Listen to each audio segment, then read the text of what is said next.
Bienvenue sur Espoir Média, vous êtes sur l'émission 3DS, l'émission qui vous accompagne pour l'étude de la leçon de l'école de sabbat. Cette semaine, la leçon numéro 8, Jésus, le médiateur de la nouvelle alliance pour le sabbat 19 février. Donc vous l'avez déjà en avance pour pouvoir vous aider, vous accompagner. À savoir que notre émission ne refait pas la leçon en entier, elle prend quelques éléments pour pouvoir enrichir votre préparation pour le partage samedi prochain à l'église. J'ai l'honneur de présenter cette émission, mais seulement pendant l'absence de Dominique, et normalement déjà pour la semaine prochaine, il sera là. Comme je vous ai déjà annoncé auparavant, il a eu un petit souci au niveau de l'œil, ça s'est pas mal organisé, donc il est remis et on espère le retrouver bientôt sur le plateau de 3DS. Aujourd'hui, j'ai, comme il y a 15 jours, mes deux invités qui sont donc déjà connus. Donc à ma droite, j'ai Suzanne. Comment ça va, Suzanne? Ça va bien, merci. Pour ceux qui ne te connaissent pas, peux-tu te présenter rapidement? Alors, je suis membre de l'église de Gland et sinon j'habite à plus près de Morges. J'ai 3 grands-enfants qui n'habitent plus avec nous. On a des migrants qui habitent avec nous à la maison, en revanche. Et mon mari est prof. Ah bah, très bien, voilà. Très bien. Et j'ai à ma gauche David. Donc David Redoute-Maillet, je suis étudiant à la faculté adventiste de Collonges-sous-Salève, en 4e année, voilà. Master 1. Master 1. Très bien, merci beaucoup de votre présence. Je vous rappelle aussi, vous qui nous regardez ou qui nous écoutez, si vous êtes sur YouTube, n'oubliez pas de vous abonner à notre chaîne Espoir Média. Et si vous voulez, il y a la playlist 3DS, ou bien il y a bien d'autres émissions. Vous êtes vraiment invités à aller chercher et voir tout le contenu qui vous intéresse. Si vous êtes sur Spotify, n'oubliez pas de sauvegarder notre playlist avec nos émissions. Et il y a la playlist 3DS aussi sur Spotify. Donc, on est prêt. 3DS commence maintenant.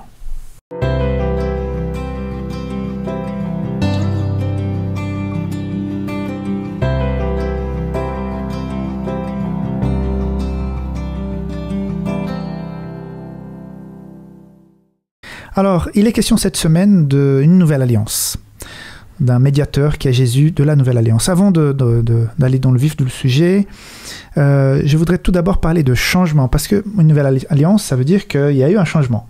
Hein? Mais avant de parler de ce changement, là, comment abordez-vous vos changements dans vos vies? Quand vous déménagez, quand vous changez d'emploi, quand vous changez de chef, quand vous changez de ville, je ne sais pas, quand il y a un changement au niveau de l'église, un nouveau pasteur qui arrive, ou un changement où vous changez, vous, d'église, est-ce que vous êtes toujours content de changer ou vous êtes plutôt un peu conservateur, vous aimez bien? Suzanne? Alors, je dirais que je suis de nature plutôt optimiste, donc j'ai tendance à me réjouir d'un changement, à me dire que ça va être bien. Mais j'ai aussi eu de la chance que jusqu'à présent, l'immense majorité des changements dans ma vie ont été positifs. Ah, donc ça a renforcé ça. Je ne peux pas garantir si je fais une série de mauvais changements, enfin des choses qui sont dures, je ne peux pas dire comment exactement je vais réagir, mais a priori jusque-là, l'expérience était plutôt pour dire que pourquoi pas. Pourquoi pas, c'est une bonne chose. Et toi, David? Alors moi, j'ai vécu un gros changement quand même. Le changement de quitter mon travail. Je travaillais en région parisienne. Lorsque je suis venu dans la belle région de Collonges, ben, j'avoue que j'avais quand même pas mal de craintes. Beaucoup d'appréhension, puisque c'était quand même un saut vers l'inconnu. Et les changements, je suis quand même un peu... voilà. Je suis pas quelqu'un qui change beaucoup. J'aime bien un peu les choses routinières, on va dire. Donc, beaucoup d'appréhension. Mais finalement, une fois qu'on y est, tout se passe bien par la grâce de Dieu. Donc, exactement. Ouais. Moi, personnellement, j'aime beaucoup les changements. Chaque fois qu'il y a du changement, j'ai plutôt cette tendance d'être toujours positif. Des changements... Voilà, chacun appréhende selon son expérience, son vécu. Et là, il y a un changement. Mais avant de parler de ce changement d'alliance, David, je voudrais... qu'on puisse, parce que la leçon le propose rapidement, il y a donc la prêtrise de Jésus qui forme cette nouvelle alliance, mais comment expliquer ce verset de Galates 3, 23 et 24, où il est question de la loi, et là je le reprends, « Avant que la loi vienne, nous étions prisonniers sous la garde de la loi en vue de la foi qui devait être révélée. Ainsi, la loi a été le guide chargé de nous conduire à Christ afin que nous soyons déclarés justes sur la base de la foi. » Donc, on voit certaines versions parlent de surveillant, de tuteur. Cela rend l'image de la loi, des 10 commandements, assez négative, parce qu'un tuteur, un guide, c'est quelque chose qui est un peu imposé. Comment expliquer l'équilibre entre cette loi qui ne sauve pas, parce que Paul le dit dans Romains 3:20, et son importance dans notre vie? Pourquoi la loi est importante même si elle ne sauve pas? Déjà, premièrement, je pense que c'est important de recadrer le sujet, c'est-à-dire que Paul est béni dans la culture juive. Paul, c'est un intellectuel juif, et il connaît le rapport qu'entretiennent les juifs avec la loi. Donc, Paul va essayer de recentrer le débat en disant que la loi, elle est là pour nous guider, pour nous alerter, mais le salut se trouve uniquement dans la personne de Jésus. Et ça, pour un juif, c'est quelque chose qui était difficile à comprendre encore. Et si j'observe la loi en espérant être sauvé par elle, j'ai envie de dire, je suis dans le faux. Je n'ai pas vraiment... Il y a un problème, si vous voulez. En revanche, si j'observe la loi parce que j'aime Jésus, ma motivation est autre, et du coup, là, je suis dans le vrai. Donc, la bonne démarche, c'est de savoir pourquoi j'observe la loi. Est-ce que je veux être sauvé par elle, ou est-ce que je suis motivé simplement par l'amour que j'ai pour Jésus? Cependant, je ne peux pas dire que parce que j'aime Jésus, je peux m'écarter de la loi. Non, ce serait trop facile, parce que Paul le dit bien dans Romains 7, à la fin du chapitre, il aspire à être un esclave, un serviteur de la loi de Dieu. En revanche, il déclare bien que malheureusement, sa chair est quand même attachée à la loi du péché. Donc, il se bat contre cela, mais même s'il est dans cet amour pour Jésus, il veut être dans cette loi de Dieu. Voilà. Suzanne, la loi. Disons que moi, cette image-là, j'ai déjà entendu, donc mes connaissances de grec sont pour ainsi dire nulles, mais il me semblait que cette notion de pédagogue n'était pas forcément perçue négativement.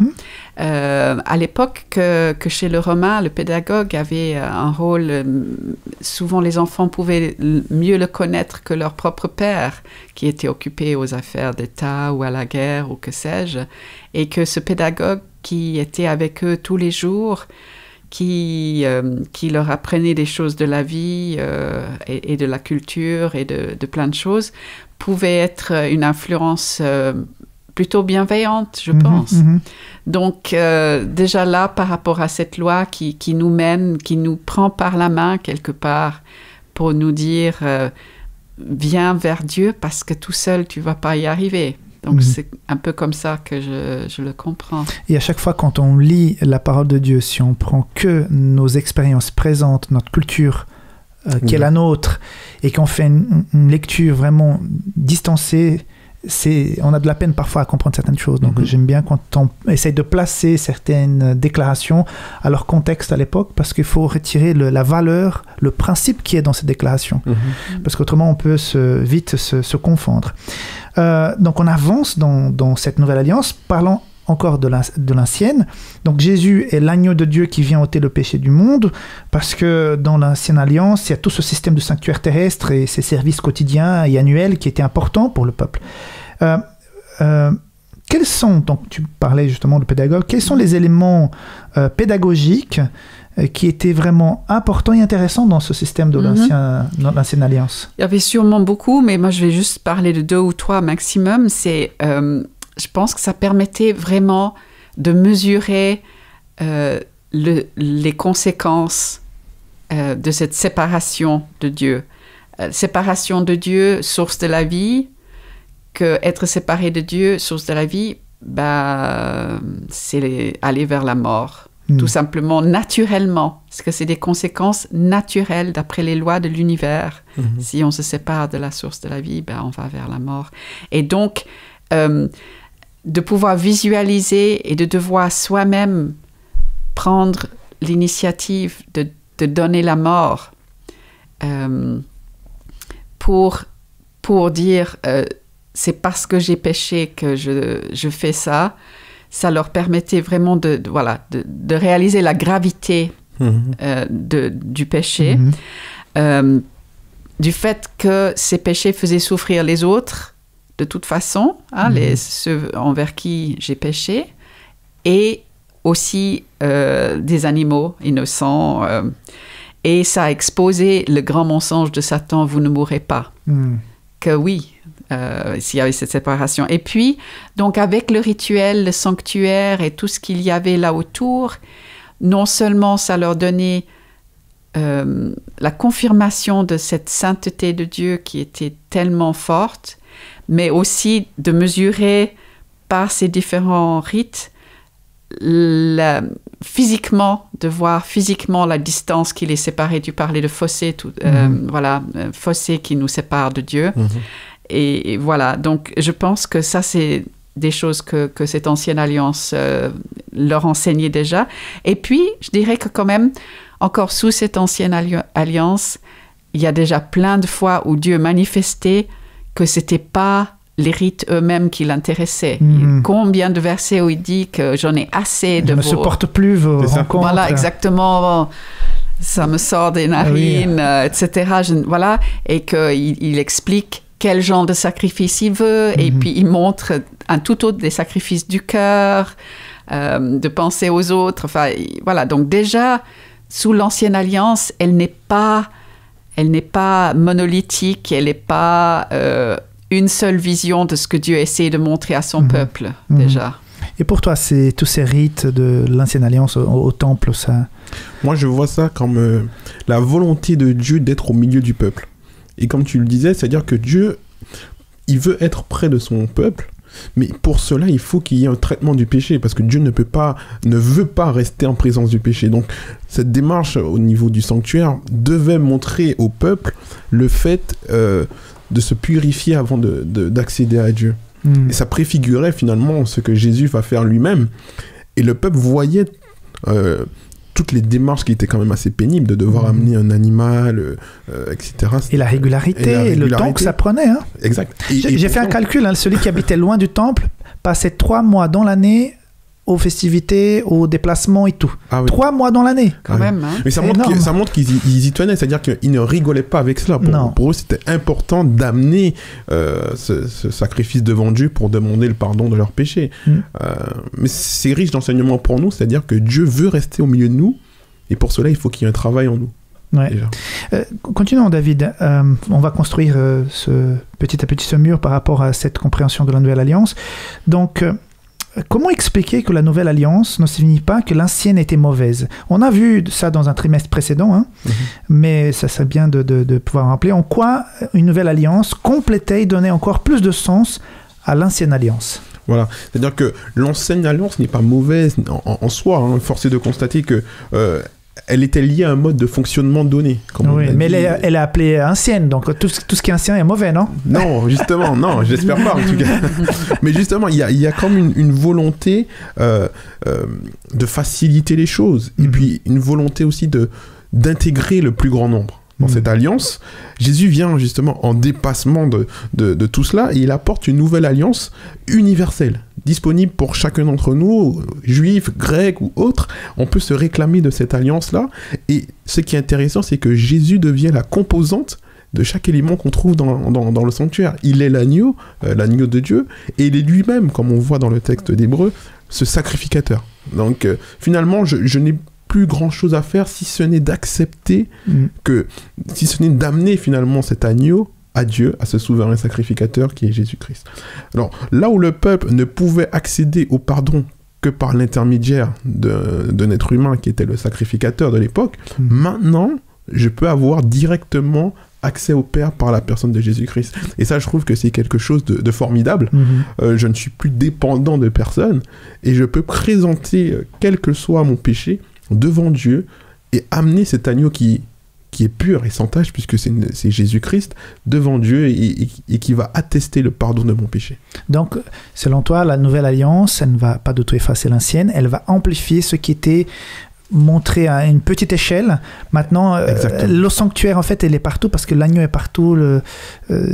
L'intercession que Jésus fait ne doit pas se faire à Jérusalem, au temple. Elle est faite dans notre cœur, dans notre relation avec Dieu. Exactement. Suzanne, ça t'inspire? Oui, je trouve aussi que cette nouvelle alliance, elle est claire. Elle complète, comme on a dit, mais elle est claire aussi. Et elle était le but final, puisque l'ancienne, c'était une préfiguration de ce qui allait venir. Et puis, elle est claire aussi des passages de de l'Ancien Testament où, quand Dieu, donc tu parles du fait de se présenter directement devant Dieu, le peuple au Sinaï qui avait tellement peur, et ils avaient raison d'avoir peur dans le sens où, voilà, mais en même temps, Dieu a essayé de leur dire, mais à Moïse, je parle comme à un ami.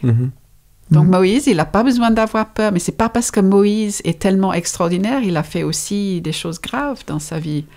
Mais je lui parle comme un ami, donc il donnait déjà des aperçus de ça, exact. Et par la Nouvelle Alliance, ça devient... donne le... Voilà. Et puis, dans Osée, quand toute cette image de Osée avec la femme infidèle et tout ça, il donne ses promesses. Déjà là, on dit, je te fiancerai à moi pour toujours. À une alliance par la justice, donc il parlait de la nouvelle, mais celle qu'il voulait établir déjà, par la justice, l'équité, fidélité et la compassion. Donc il y a continuité, puisque c'est le même Dieu, les mêmes partenaires qui sont là, mais elle est également nouvelle. De toute façon, l'alliance est nouvelle avec chaque nouvelle personne et chaque nouvelle génération. Oui. Pour faciliter peut-être une image que j'ai lue une fois, vous savez, quand un médicament il est découvert par un laboratoire, il est mis à disposition, ça coûte très très cher. Il est nouveau et tout. Mais c'est un médicament très important. Avec le temps, il devient un générique et n'importe qui, avec 1 franc 50, peut aller et acheter le médicament. Donc la molécule est la même, les effets sont les mêmes. Mais maintenant, il est accessible, facile à toute personne et n'a pas besoin d'aller à quelque part. Il est pour tous, quoi. Et ça régénère l'organisme. Donc, dans cette nouvelle alliance, on a aussi un nouveau médiateur qui est plus grand, qui est parfait, qui n'est plus celui de la lignée d'Aaron. Il est de la lignée de Melchizedek, comme nous avons vu il y a 15 jours en arrière. Si nous avons donc compris que la nouvelle alliance est un renouvellement de l'ancienne, qu'apporte Jésus d'effectif et de meilleur dans cette nouvelle alliance, Suzanne? Alors, donc, dans le chapitre 9-11, il est dit qu'il a apparu comme un grand prêtre des biens qui sont apparus. Les biens qui sont apparus, ça veut dire que c'est cette communion directe avec Dieu, c'est ce trésor de pouvoir traverser, puisque lui, il a traversé le voile. Donc, c'est vraiment, ils essayent chaque fois, enfin, l'auteur essaie d'insister sur cette supériorité, sur ce qu'il y a de plus. Donc, les biens qui sont apparus, et du coup, la loi d'avant, c'était les ombres. Donc, dans le chapitre 10, ça veut dire que la loi possédait une ombre. Donc, comme il a traversé cette tente, donc on reparle de tabernacle, de sanctuaire, voilà, tente plus grande et plus accomplie. Donc, encore une fois, on a cette notion d'élargissement. D'élargissement et d'aboutissement, plus accompli. Donc, la tente elle-même, je trouve que c'est joli qu'il... il a repris... Oui, il a pris cette image de la tente, de dire, voilà, c'est pas la tente peut-être plus étriquée qu'il y avait avant, elle est plus large, plus accomplie. Et puis, il insiste de nouveau en disant, il est entré une fois pour toutes, contrairement aux prêtres qui devaient... régulièrement rentrer tous les jours. Voilà, non pas avec les sangs des boucs, donc c'est toujours en mettant en contraste des boucs et des taurillons, mais avec son propre sang, qu'on sait que c'était sa vie, son sang. Et c'est ainsi qu'il a obtenu une rédemption éternelle, donc encore une fois, cette durabilité. Et alors, ce qui découle de tout ça, c'est que cette vie, il dit que c'est cette vie qui purifiera votre conscience des œuvres mortes. Et ça, je trouve que... Voilà, en tant que femme, on sait qu'on est censé faire toutes sortes de choses à notre peau, les hommes aussi de plus en plus maintenant, mais voilà, se débarrasser entre autres des peaux mortes et tout ça. Ben là, les œuvres mortes qui traînent, qui nous encrassent, on sait tous lesquelles sont pour nous des œuvres mortes. Et là, voilà, purifier carrément la conscience. Et ça, vraiment, on sait combien la conscience peut nous peser par rapport aux choses qu'on a fait mal aux gens, voilà. Et puis, parce que c'est toujours plein de pour que nous rendions un culte au Dieu vivant. Donc, de nouveau, ce contraste. Débarrasser des œuvres mortes. Donc, Jésus, ce sang qui présente, sa vie qui présente, c'est pour débarrasser des œuvres mortes, pour rendre un culte au Dieu vivant. Donc, il met vraiment en parallèle, quoi. David, ce Jésus qui rentre en scène maintenant, qui fait en sorte que l'Alliance prenne une nouvelle Ouais. Moi, ce que je retiens ici, c'est surtout ce caractère éternel. Jésus, il est le meilleur dans cette nouvelle alliance parce que je peux m'associer à ce qu'il fait, parce que je sais qu'il le fait pour moi. Et ce n'est pas quelque chose réservé pour un peuple. C'est vraiment quelque chose qui me parle aujourd'hui. Je sais que j'ai un médiateur qui intercède encore aujourd'hui. Donc pour moi, c'est en cela que cette nouvelle alliance que Jésus réalise la rend effective. Rendons-nous maintenant dans Hébreux chapitre 8, versets 1 à 6, parce que là, David, nous avons deux expressions que nous voulions travailler un peu, parce que Jésus est un médiateur supérieur qui nous amène donc dans le sanctuaire céleste, dressé par Dieu et non par la main des hommes. Et donc, il y a deux expressions qui jouent un rôle important dans le texte. Donc, le point capital au verset 1 mais maintenant au verset 3. Elles semblent fonctionner de manière synonymique, comme pour mettre l'accent sur l'essentiel. Donc, c'est quoi l'élément essentiel dans ce texte ? Alors, selon moi, c'est l'élément essentiel, c'est que seul Christ satisfait aux exigences de l'alliance. C'est le point capital. Il est le souverain sacrificateur. C'est-à-dire que la vie de Jésus, sa mort et surtout sa résurrection, comme on l'a dit la fois précédente, nous assure qu'il est le meilleur médiateur pour moi. Et conformément à la loi, Jésus a donné sa vie en sacrifice pour chacun d'entre nous. Et ce sacrifice a été accepté. C'est un sacrifice excellent, si on peut le dire ici.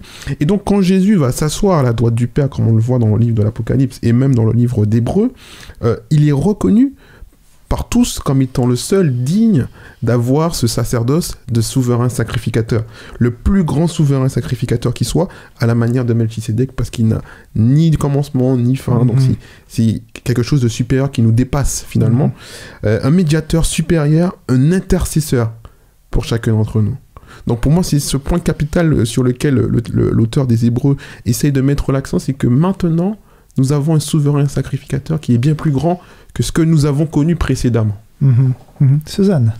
Oui, je trouve aussi que lorsque c'est encadré là tout de suite dans ces premiers versets par nous disons, il y a les 2 points dans nos versions, nous avons un tel grand prêtre.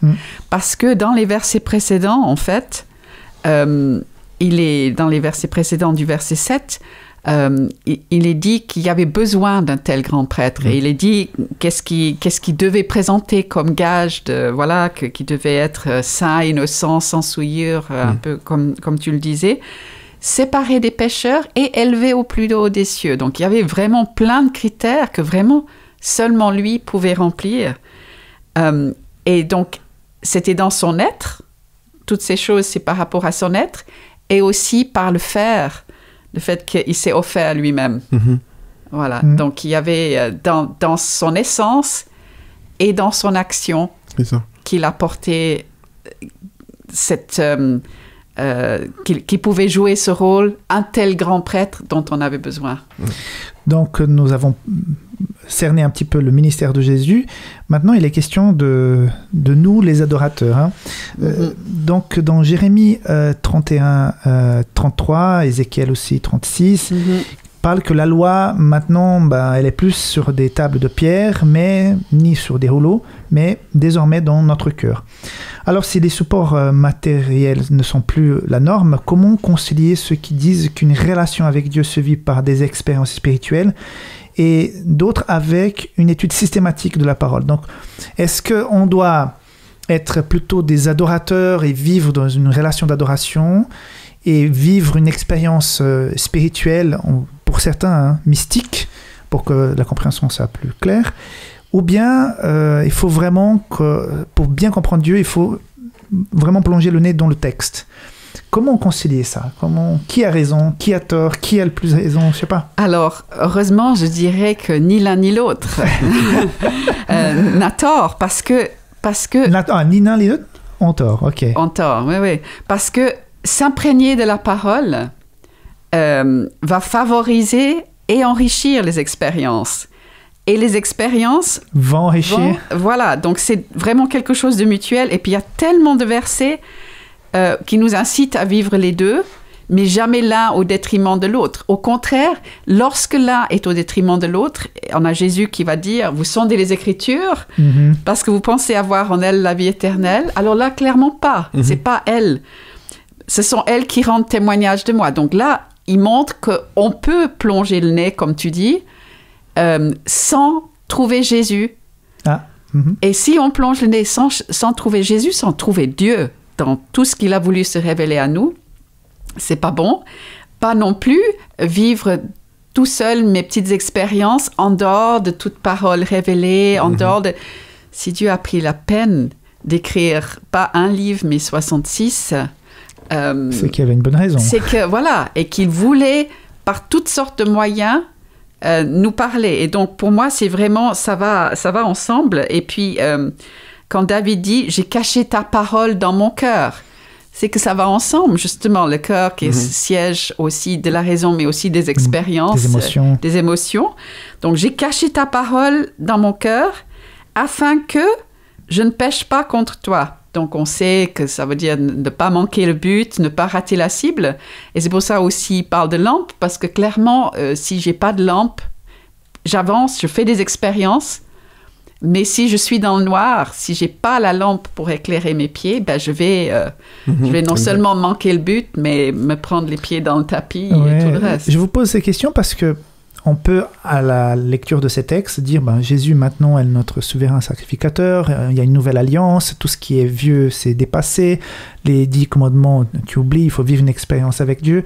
C'est pour ça qu'il faut équilibrer donc cette lecture, parce que la lecture, l'étude de la parole, même quand on vit une relation forte avec Dieu, elle est toujours fondamentale, n'est-ce pas, David? Moi, je crois foncièrement que Dieu se révèle dans sa parole. C'est le seul outil que nous avons pour véritablement connaître Dieu. Et après, c'est vrai qu'on est dans un monde maintenant où tout n'est qu'expérience. Voilà, exact. Dans le monde du marketing, voilà, il faut vivre une expérience, quelque chose, c'est plus important. Et ça vient un peu dans nos églises aussi, c'est vrai. Et du coup, on va plus se fier à notre instinct, à ce qu'on a ressenti, plutôt qu'à un moment où on va partager une étude de la parole. Mais je crois qu'il faut rester mesuré, équilibré. Donc, aucun n'a tort, aucun n'a raison, parce que ceux aussi qui vont se cantonner à dire toute expérience est mauvaise, à ce moment-là, je pense qu'ils ratent quelque chose de foncièrement enrichissant pour leur vie spirituelle.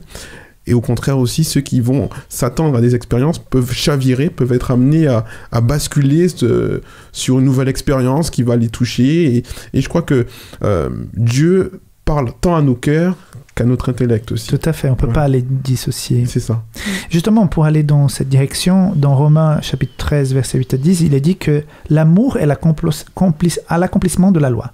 Or, comment comprendre l'importance des commandements, encore aujourd'hui, avec une telle déclaration? Donc, si on aime, tout simplement, on accomplit la loi. Donc, alors, pourquoi s'embêter avec ne pas adorer des images, à respecter les parents, à observer le sabbat? Si Jésus est essentiel, pourquoi se casser la tête à obéir les commandements? Alors, c'est une question qui revient souvent, surtout pour les jeunes. Pourquoi s'embêter à... Voilà, j'aime Jésus, j'aime les autres. Je crois qu'il faut quand même beaucoup d'humilité lorsqu'on nous sommes face à ces questions-là. Paul dit que l'amour, tu disais, est l'accomplissement de la loi. Je suis personnellement d'accord avec Paul. Pourquoi? Parce que la Bible déclare que Dieu est amour. Donc, l'amour définit Dieu. Autrement dit, lorsque Paul dit que l'amour est l'accomplissement de la loi, moi je comprends que Jésus-Christ, qui est l'amour, est l'accomplissement de la loi. Donc ça me va très bien. Et pour répondre à ta question, si j'aime les gens et que Jésus c'est l'essentiel pour moi, pourquoi obéir aux commandements tels que le sabbat ou autres? Simplement parce que pour moi, ces éléments ne sont pas opposés. C'est-à-dire que lorsque j'aime Jésus et que j'aime les gens, cela me pousse à aider mon prochain, cela me pousse à ne pas voler, à ne pas mentir, à ne pas tuer. Donc là, je respecte les commandements, mais pourtant, je ne suis pas dans une démarche de dire il faut pas que je tue. Non, c'est parce que j'aime les gens, parce que j'aime Jésus, que cela me pousse à faire du bien aux autres. Lorsque j'aime Jésus, lorsque j'aime les gens et que j'aime Jésus, cela me pousse à honorer mes parents. Parce que j'aime mes parents. Lorsque j'aime Jésus et que j'aime ma femme, cela me pousse à ne pas commettre d'adultère. Donc en fait, c'est pas des choses qui me demande un effort. Lorsque j'aime Jésus et j'aime mes frères et sœurs en Christ, cela me pousse à aller le sabbat matin en communion avec mes frères et sœurs. Lorsque je suis au temple le sabbat matin, je ne me pose pas la question de savoir si c'est un commandement. Non, au contraire, je suis là pour passer un moment de fraternité tous ensemble. Je ne suis pas dans une démarche de me dire il faut que j'aille à l'église parce qu'on c'est un commandement. Non. Donc en fait, je pense que l'amour et les commandements ne sont pas opposés. Et malheureusement, on a trop souvent essayé de les dissocier pour les manipuler. Donc j'ai envie de dire aussi que les anges eux-mêmes obéissent à la loi de Dieu parce qu'ils aiment Dieu. Une fois qu'on a compris que Dieu nous veut du bien, forcément cela découle. On a envie de faire plaisir, de ne pas déplaire à celui qui nous veut du bien. Alors en t'écoutant, si les commandements me pèsent, c'est que j'ai perdu à quelque part cette connexion avec l'amour du Christ qui fait en sorte que finalement ça ne pèsera pas parce que ça sera tout à fait naturel. Voilà. Donc si on est en train de parler à quelqu'un aujourd'hui pour qui les commandements c'est un lourd fardeau, c'est qu'il y a un souci.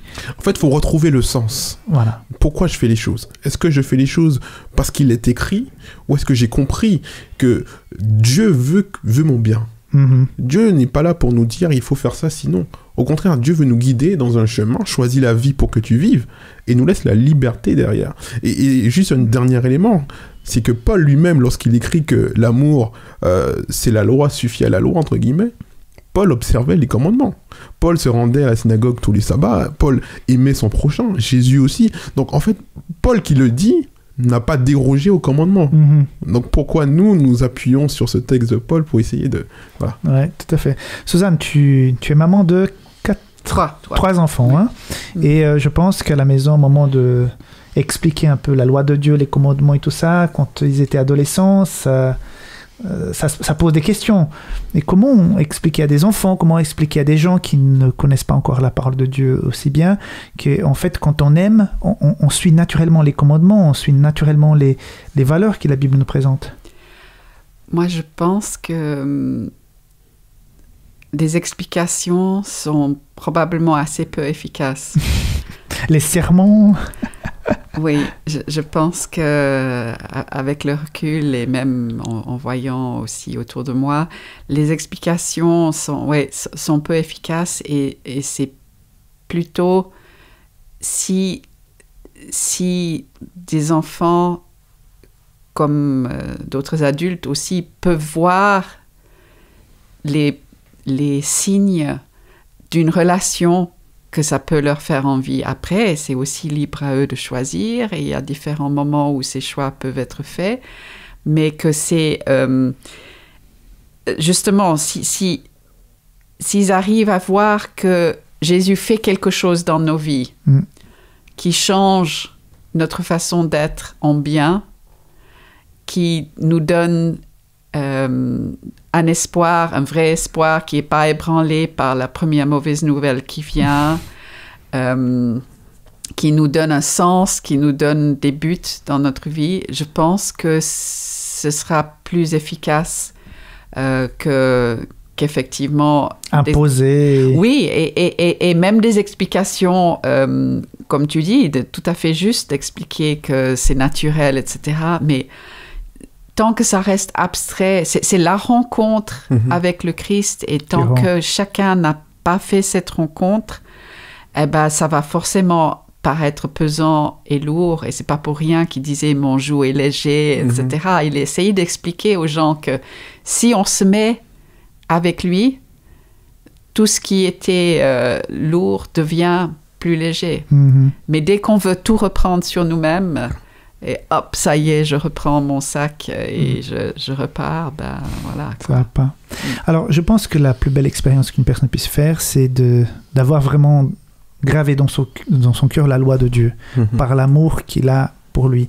Est-ce que vous avez, dans votre vie, dans vos églises, témoigné d'une conversion de quelqu'un, ou peut-être vous-même, je ne sais pas, hein, vous pouvez parler aussi de votre expérience, quand vous avez ressenti que cette personne avait vraiment reçu la loi de Dieu, les valeurs de Dieu, le salut en Jésus-Christ dans son cœur et qu'il y a eu un profond changement. Moi, je suis toujours impressionné de voir Ça fait longtemps que j'ai vécu ma conversion, mais quand je vois la conversion d'autres personnes qui viennent de très très loin, je dis, mon Dieu, c'est merveilleux, ton pouvoir est tellement grand que cette personne, que, humainement parlant, on pourrait dire qu'il n'y a pas... Moi, en tant que pasteur, j'ai déjà rencontré des gens, j'ai dit, mais non, cette personne ne va jamais accepter le Christ, elle est tellement loin.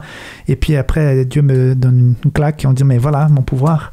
Parce que là où il y a l'espérance, il y a l'amour, Dieu peut agir. Donc, est-ce que vous avez déjà témoigné des choses comme ça? Moi, ça me fait penser à un ami qui, lui, a grandi dans l'église et qui a petit à petit quitté en partie. Et c'était intéressant de voir qu'il a rencontré Dieu bien après. C'est-à-dire que même s'il avait connu de manière théorique, j'ai envie de dire, il connaissait la Bible, il connaissait des textes, etc. Mais sa rencontre avec Dieu s'est passée dans des moments difficiles de sa vie. Hein. Et bien plus tard dans la vie. Bien plus tard. Et il a vraiment été touché. C'est quelque chose qui n'est pas explicable des fois, parce que c'est quelque chose qui touche dans le cœur, et je crois que c'est le Saint-Esprit qui travaille, et en tout cas qui a travaillé son cœur en ce sens-là, qui fait qu'il avait cette envie de revenir. Il savait pas forcément l'expliquer, mais il savait qu'il y avait quelque chose qui travaillait son cœur, et de là il a commencé à revenir sur la Bible, à étudier et à partager. Et je veux croire que même si on peut être dans l'église sans avoir véritablement rencontré Dieu, mais à un moment donné, Dieu se révèle toujours. C'est ça que je retiens, parce que Dieu se révèle toujours. C'est Dieu qui vient à notre rencontre.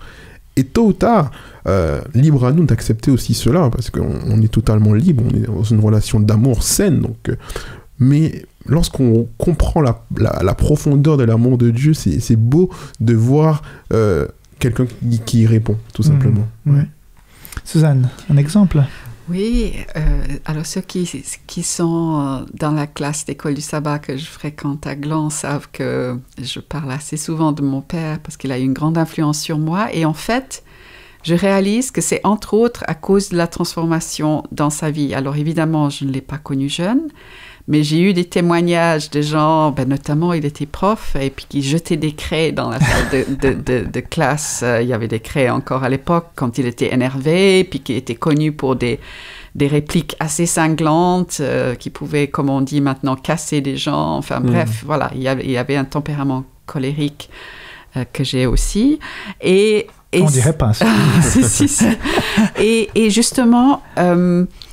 de voir la progression. Déjà, quand même, au courant de ma vie que j'ai vue, donc en grandissant, j'ai vu que petit à petit, vraiment, l'Esprit a travaillé sur lui, que sa relation avec Dieu a fait de lui la même personne avec encore des flashs de son tempérament de base qui ressortaient. Donc, c'était réaliste aussi comme tableau. C'était pas impossible d'atteindre. C'était vraiment voir quelqu'un qui était en marche avec Dieu, simplement. Et puis, comment petit à petit, Dieu l'a façonné. Exactement, de manière plutôt douce, je dirais, mais... Et lors de son enterrement, c'était à Newbold, on a eu un repas après, vraiment un repas festif, honnêtement, pour fêter cette vie avec Dieu. Et le nombre de gens qui m'ont raconté des anecdotes, justement, et qui avaient aussi vu cette transformation dans sa vie, voilà. Et donc, pour moi, ça m'a beaucoup marqué. Son témoignage t'inspire. Oui. Ouais. Super, mes amis. Voilà, merci beaucoup pour ce partage. C'était un beau moment que nous avons passé ensemble. Je vous invite, vous qui nous regardez, donc à vous préparer pour ce sabbat qui vient, pour partager ces réflexions, vos réflexions, peut-être appuyer sur les nôtres concernant ce message. Je vous invite aussi à vous abonner à notre chaîne, à partager, envoyer cette vidéo à quelqu'un qui pourrait en bénéficier. Si vous voulez aussi, vous pouvez soutenir Espoir Média par un don. Et je vous dis à une prochaine fois, puisque j'ai grand espoir que la semaine prochaine, vous aurez Dominique qui va conduire son émission 3DS. Donc, merci beaucoup encore une fois. Merci. Et puis, à la semaine prochaine avec 3DS. Au revoir.